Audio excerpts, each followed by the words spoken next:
바람은 있지만 노력이 없다면 무엇을 얻을 수 있겠습니까? 최선을 다하는 자신의 모습은 그저 아름답기만 합니다. 지금부터 공인중개사 민법 OX 문제풀이를 시작하도록 하겠습니다. 오늘 학습해야 할 내용은 비진의 의사표시가 되겠습니다. 첫 번째, 특정한 내용의 의사표시를 하고자 하는 생각을 진의라고 한다.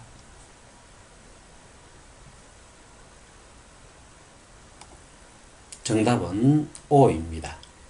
진정으로 마음속에서 바라는 사항이 아니라 실제 표시되어지는 표의자의 생각이 바로 진의로 본답니다.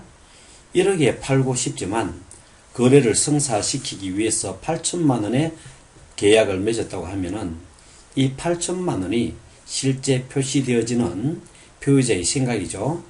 이 부분이 바로 진의라는 것입니다.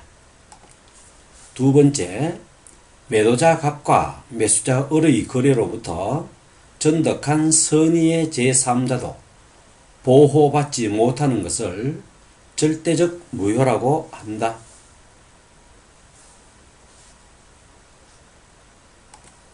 네, 정답은 O입니다. 상대적 무효는 선의의 제3자는 보호받는 것, 즉 을과 병의 거래가 유효하여 취득한 부동산을 반환할 필요 없이 유효로 인정받는 것을 의미합니다. 선의란 제3자 병이 갑과 을의 비진의 표시, 통정허위 표시로 인한 거래인 것을 몰랐을 경우를 말한다는 것입니다. 상대적 무효란 비진의 표시, 통정허위의 표시만 기억하면 되는데 그 외에는 모두 절대적 무효라 생각하시면 됩니다. 세 번째, 매도자 갑과 매수자 을은 서류를 위조하여 부동산을 거래하였다. 이를 알지 못하는 병은 을로부터 위의 부동산을 매수하였다. 이때 병은 선의이므로 보호받을 수 있다.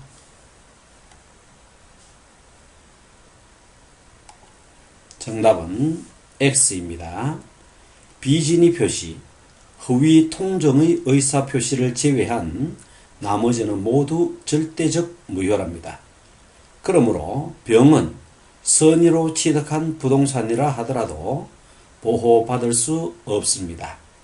절대적 무효는 상대방이 선이든 악이든 보호를 받을 수 없는 것입니다. 네 번째, 표의자의 의사와 표시가 일치하지 않는 것을 비진의라고 한다.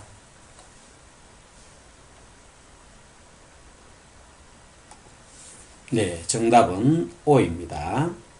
표의자의 내심의 생각과 외부로 표현되어지는 표시가 다른 것을 비진의라고 한답니다. 비진의 표시를 상대방이 진의로 받아들였다면 원칙적으로 유효로 인정한답니다. 이때 표의자가 비진의라는 것을 증명해야 합니다. 다섯 번째, 의사표시는 표의자가 진의 아님을 알고 한 것이라도 그 효력이 있다.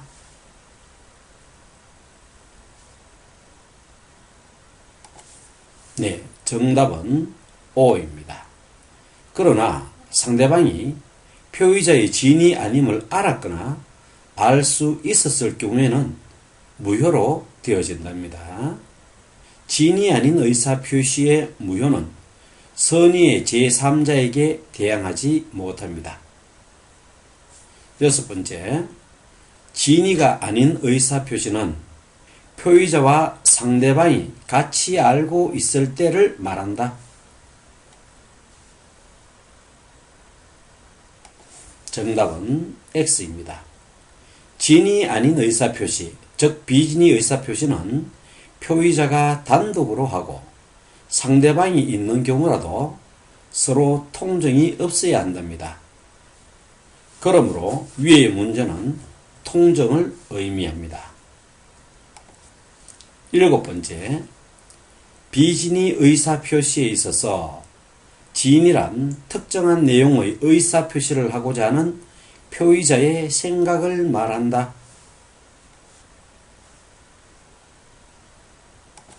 정답은 O입니다. 앞에서도 나왔었죠. 비진의 의사표시는 표의자가 진정으로 표시하고자 하는 생각을 의미하는 것이지 진정 마음속으로 바라는 사항을 의미하는 것은 아니랍니다. 부동산을 2억에 팔고 싶지만 거래의 성사를 위해 1억 5천에 매도하기로 계약하였다면 특정한 내용의 의사표시는 1억 5천만 원이 되어지겠죠. 그래서 진위는 표시되어진 1억 5천만 원이 되어진답니다. 8번째, 강박에 의해 부동산을 정려하기로 한 의사표시는 비진의 표시에 해당되어진다.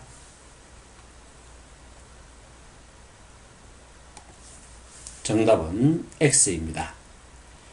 실질적으로 정려하기 싫었으나 강박에 의해 정려하였을 경우 정려하기 싫은 것은 진정 바라는 속마음이지만 정려를 표시하였으므로 진위로 해석되어진답니다. 이는 강박에서 다시 보겠지만 강박의 상황에서 벗어났을 때 취소를 주장할 수 있답니다. 9번째, 비진의 의사표시에서 지인이란 특정한 내용의 의사표시를 하고자 하는 표의자의 생각이지 표의자의 진정한 마음속에 바라는 사항을 뜻하는 것은 아니다.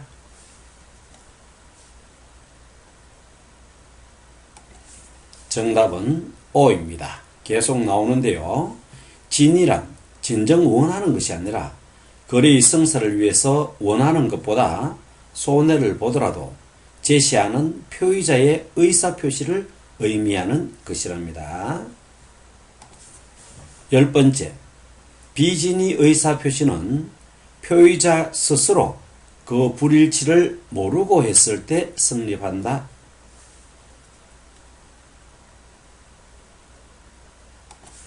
정답은 X입니다. 비진의 의사표시는 표의자 스스로가 그 불일치를 알고 있어야 한답니다. 만약 모르고 잘못 의사표시를 하였다면 이는 착오의 문제가 되어지겠지요. 그래서 진정 내심 바라는 것과 표시되어진 것이 다른 것, 이것이 비진의 의사표시랍니다. 11번째, 비진의 의사표시는 표의자의 이유나 동기의 이유는 불문한다.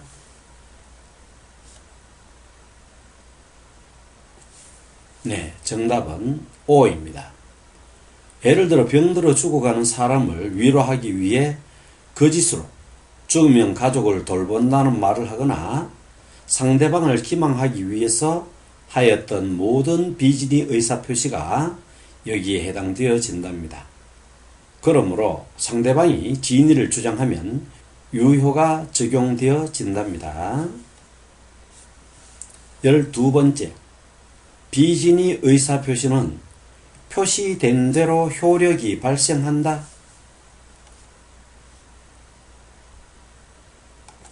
네, 정답은 O입니다. 비진의 의사표시에서의 표시는 표시된 대로 효력이 발생한답니다. 즉 유효가 되어집니다. 그러므로 비진의 의사표시로 손해를 보는 표의자가 그 무효를 입증하여야 한답니다. 13번째, 임대인이 임대료 인상을 요구하기 위해 임대차 계약을 해지할 경우 해지의 효력은 정상적으로 발생한다.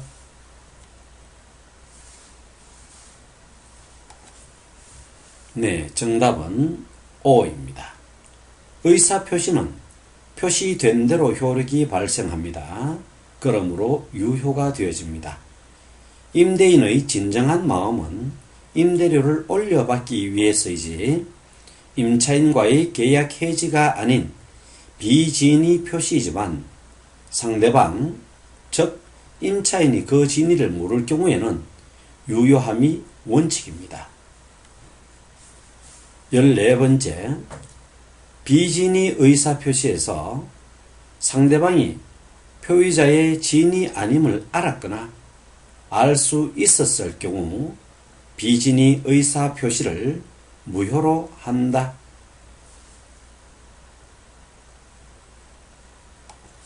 네, 정답은 O입니다. 비진위 의사표시는 상대방이 알았거나 알 수 있었을 경우, 즉 둘 중에 하나만 해당되어지면 되겠습니다. 그리고 상대방의 악의 또는 과실의 유무에 대한 주장, 입증 책임은 그 의사표시의 무효를 주장하는 자에게 있답니다. 15번째, 비진위 의사표시가 무효가 되는 경우 선의의 제3자는 보호받지 못한다.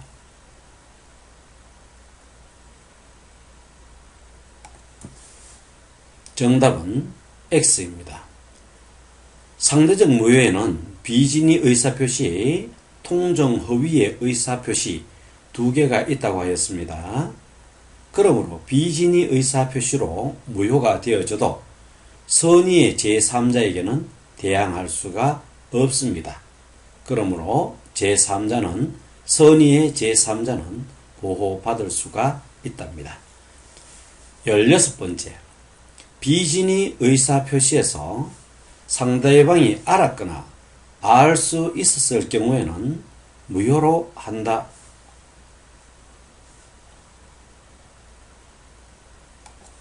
네, 정답은 O입니다. 같은 문제가 계속 나오죠. 상대방이 알았거나 알 수 있었을 경우, 즉 둘 중에 하나만 해당되면 된다는 것입니다. 17번째, 상대방의 악의 또는 과실의 유무에 대한 주장, 입증 책임은 그 의사 표시의 무효를 주장하는 표의자에게 있다.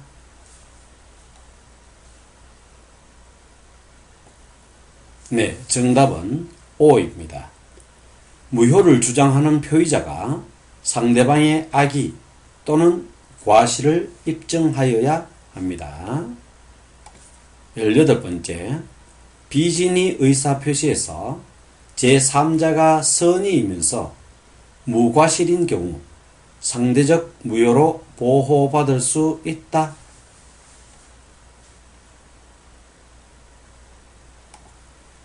정답은 X입니다. 상대방의 경우 표의자의 비진위 의사표시에 대해 선의이면서 무과실인 경우 유효하지만 제3자의 경우 무과실의 조건을 갖출 필요가 없습니다. 선의이기만 하면 보호를 받을 수 있습니다. 제3자의 무효를 주장하려면 무효를 주장하는 자가 제3자가 악의 있음을 입증하여야 한답니다. 비진위 의사표시에서 제3자는 선의로 추정합니다. 19번째, 진이 아닌 의사표시의 당사자는 선의의 제3자에게 무효를 주장하지 못하지만 선의의 제3자는 당사자에게 무효를 주장할 수 있다.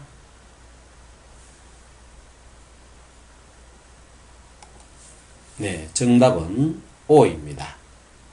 진이 아닌 의사표시에서 당사자는 선의 제3자에게 무효를 주장 못하지만 3자는 주장할 수 있습니다. 이것은 선의 제3자에게는 당사자가 대항하지 못한다는 것을 의미한답니다. 20번째, 선의의 제3자로부터 다시 전덕한 자가 악의인 경우 전덕자는 보호를 받지 못한다.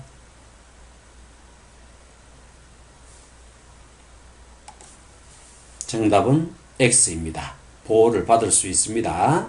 3자가 선의이면 그 뒤에 이루어지는 모든 거래는 선과 악과 상관없이 모두 보호를 받을 수 있답니다.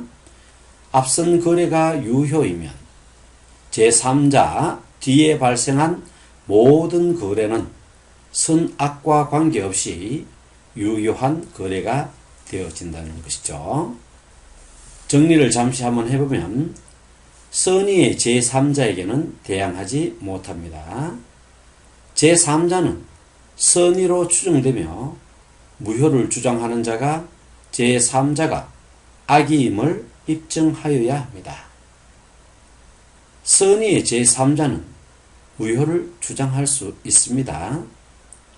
선의의 제3자로부터 전덕한 자는 악이라도 보호를 받게 됩니다. 21번째, 상대방이 있는 단독행위뿐만 아니라 상대방 없는 단독행위인 유언 등에도 비진의 의사표시가 적용되어진다.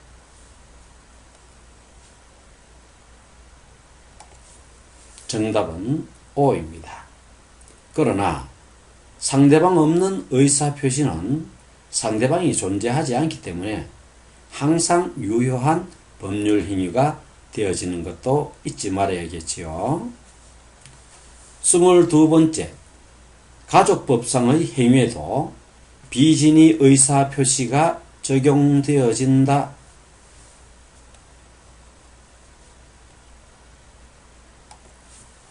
네, 정답은 X입니다. 가족법상에 비진의 의사가 표시되면 큰일 나겠죠. 혼인, 입양과 같은 가족법상의 행위는 당사자의 진위를 절대적으로 존중하므로 비진의 의사표시는 적용되지 않습니다. 또한 공법행위에도 적용되지 않는답니다. 공무원이 사표 낼 의사가 없었는데 사표를 내면 절대 안 되겠지요. 23번째, 자의로 사직서를 제출한 중간 퇴직의 의사표시는 비진의 의사표시가 아니다.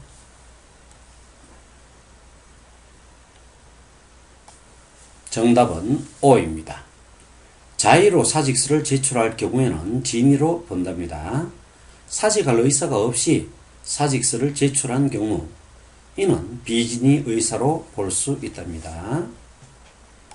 24번째, 근로자가 회사의 경영 방침에 따라 사직서를 제출하고 회사가 이를 받아들여 퇴직 처리하였다가 즉시 재입사하는 형식을 취할 경우 사직서를 제출한 근로자의 비진의 의사표시에 해당되어진다. 네, 정답은 O입니다. 회사는 사직원 제출이 근로자의 진이 아님을 알고 있었다고 보아야 하므로 무효에 해당되어집니다. 그러므로 퇴직 효과는 발생하지 않는답니다. 25번째, 사직 의사 없는 사기업의 근로자가 사용자의 지시로 어쩔 수 없이 일괄 사직서를 제출하였더라도 이는 진의로 해석되어진다.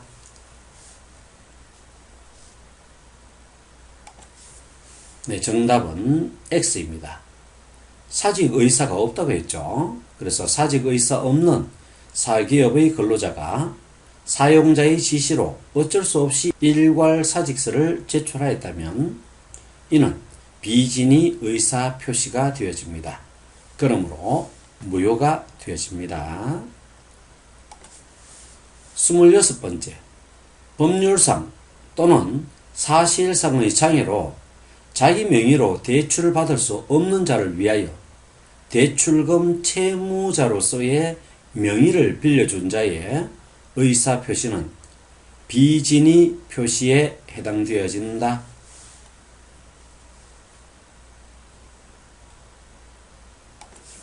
정답은 X입니다.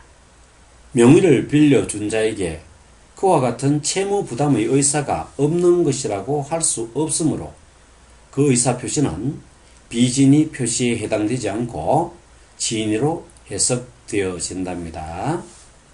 그래서 법률상 또는 사실상 장애가 있는 자가 대출금을 갚을 수 없을 때는 대신 갚아야 되는 것이죠. 27번째, 강박에 의해서나마 정려를 하기로 하고 그에 따른 정려의 의사 표시를 한 이상 정려의 내심의 효과 의사가 결여된 것이라고 할 수 없다.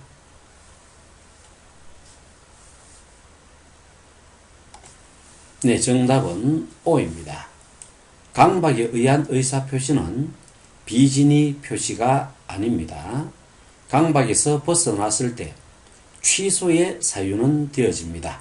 그러므로 취소가 되었을 때는 계약 당시부터 무효 처리가 되어지는 것이지요.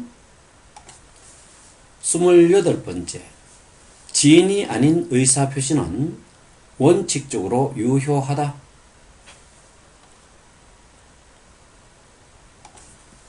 정답은 O입니다. 상대방이 알거나 알 수 있었을 경우는 무효랍니다. 즉, 악의 또는 과실일 때 무효가 되겠지요. 진이 아닌 의사표시는 원칙적으로 유효라는 것 잊지 않도록 합니다. 29번째, 진이 아닌 의사표시는 상대방이 안 경우에 한하여 무효이다.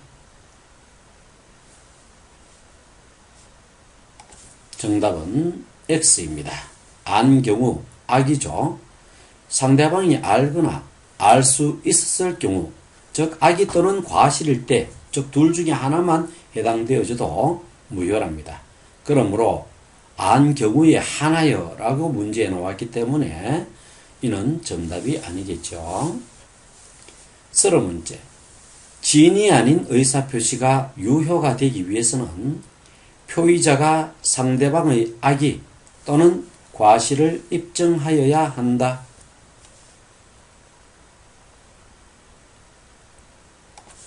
정답은 X입니다. 표의자가 상대방의 유효를 입증하는 것이 아니라 무효를 입증하기 위하여 악의 또는 과실을 입증하여야 한답니다. 위의 문제에서는 유효가 되기 위해서라고 되어져 있죠.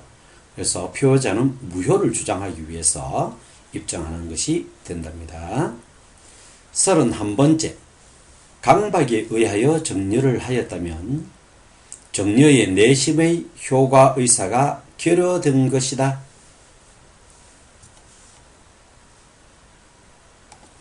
네, 정답은 X입니다. 강박은 정려의 내심 효과 의사가 반영된 것으로 본답니다. 32번째, 진이 아닌 의사표시는 계약뿐만 아니라 단독 행위에도 적용되어진다.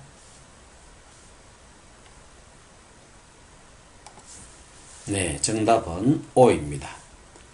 공법행위, 가족법에는 비진의 의사표시는 적용되지 않는다는 것도 꼭 기억하도록 합시다. 주의할 사항, 비진의 의사표시에서 상대방의 선의와 무과실 두 가지 요건 모두 갖추었을 때 유효가 되어집니다. 또는 악의 또는 과실일 경우 이때는 무효가 되어지는 것이죠. 제3자의 경우는 선의 또는 무과실이 아니라 선의의 요건만 갖추면 유효가 되어진답니다. 그래서 상대방은 선의와 무과실 두 가지 요건을 모두 갖추어야 하고 제3자의 경우는 선의의 요건만 갖추면 된다는 것도 혼돈하지 않도록 합니다. 그냥 하나를 알았으니 그만큼 하나를 바라보는 눈을 얻었고 또 그만큼 느꼈으니 그 또한 즐거운 것이 아니겠습니까? 본 사이트는 민법 OX 문제를 계속적으로 추가해 나가도록 하겠습니다. 합격하는 그날까지 같이 하셨으면 좋겠습니다. 대단히 수고 많으셨습니다.